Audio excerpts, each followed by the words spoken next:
नमस्कार दोस्तों, आर के हिंदी स्टोरी में आपका स्वागत है। आइए सुनते हैं हरिशंकर परसाई की लिखी कहानी बदचलन। एक बाड़ा था।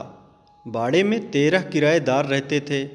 मकान मालिक चौधरी साहब पास ही एक बंगले में रहते थे। एक नए किराएदार आए, वे डिप्टी कलेक्टर थे। उनके आते ही उनका इतिहास भी मोहल्ले में आ गया था। वे इसके पहले ग्वालियर में थे। वहाँ दफ्तर की लेडी टाइपिस्ट को लेकर कुछ मामला हुआ था। वे साल भर पहले सस्पेंड रहे थे। यह मामला अखबार में भी छपा था। मामला रफा दफा हो गया और उनका तबादला इस शहर में हो गया। डिप्टी साहब के इस मकान में आने के पहले ही उनके विभाग का एक आदमी मोहल्ले में आकर कह गया था कि यह बहुत बदचलन चरित्रहीन आदमी है। जहाँ रहा वहीं इसने बदमाशी की। यह बात सारे 13 किराएदारों में फैल गई। किराएदार आपस में कहते, यह शरीफ आदमियों का मोहल्ला है, यहाँ ऐसा आदमी रहने आ रहा है। चौधरी साहब ने इस आदमी को मकान देकर अच्छा नहीं किया। कोई कहता, बहू बेटियाँ सबके घर में हैं, यहाँ ऐसा दुराचारी आदमी रहने आ रहा है। भला शरीफ आदमी यहाँ कैसे रहेंगे। डिप्टी साहब को मालूम था कि ये मेरे बारे में खबर इधर पहुँच चुकी है।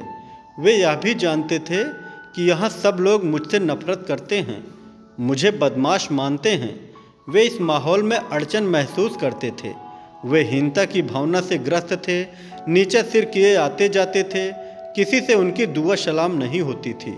इधर मोहल्ले के लोग आपस में कहते थे, शरीफों के मोहल्ले में यह बदचलन आ बसा है।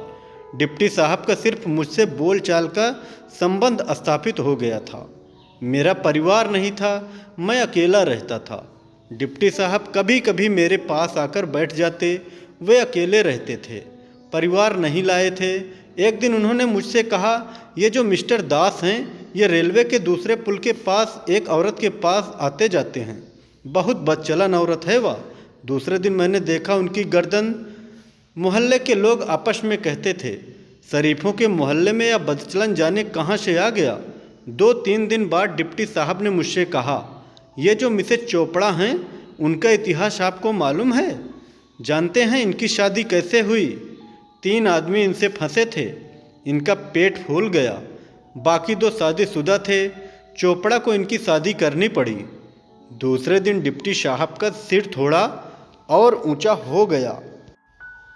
हालांकि मोहल्ले वाले अभी भी कह रहे थे, शरीफों के मोहल्ले में कैसा बदचलन आदमी आ बसा है। 3-4 दिन बाद फिर डिप्टी साहब ने कहा, श्रीवास्तव साहब की लड़की बहुत बिगड़ गई है। ग्रीन होटल में पकड़ी गई थी एक आदमी के साथ। डिप्टी साहब का सिर और ऊंचा हुआ। मोहल्ले वाले अभी भी कह रहे थे, शरीफों के मोहल्ले में देखो यह कहाँ का बदचलन आ गया है। 3-4 दिन बाद डिप्टी साहब ने कहा, ये जो पांडे साहब हैं, अपने बड़े भाई की बीवी से फंसे हैं। सिविल लाइन में रहता है इनका बड़ा भाई। उस दिन डिप्टी साहब का सिर और ऊंचा हो गया था। मोहल्ले के लोग अभी भी कहते थे, शरीफों के मोहल्ले में यह बदचलन कहाँ से आ गया। डिप्टी साहब ने मोहल्ले में लगभग हर एक के बारे में कुछ पता लगा लिया था। मैं नहीं कह सकता कि यह सब सच था या उनका गढ़ा हुआ। आदमी वे उस्ताद थे, ऊंचे कलाकार। हर बार जब वे किसी की बदचलनी की खबर देते, उनका सिर और ऊंचा हो जाता। अब डिप्टी साहब का सिर पूरा तन गया था। चाल में अकड़ आ गई थी।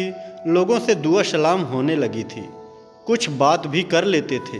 एक दिन मैंने कहा, बीबी बच्चों को ले आइए ना, अकेले तो तकलीफ़ होती होगी।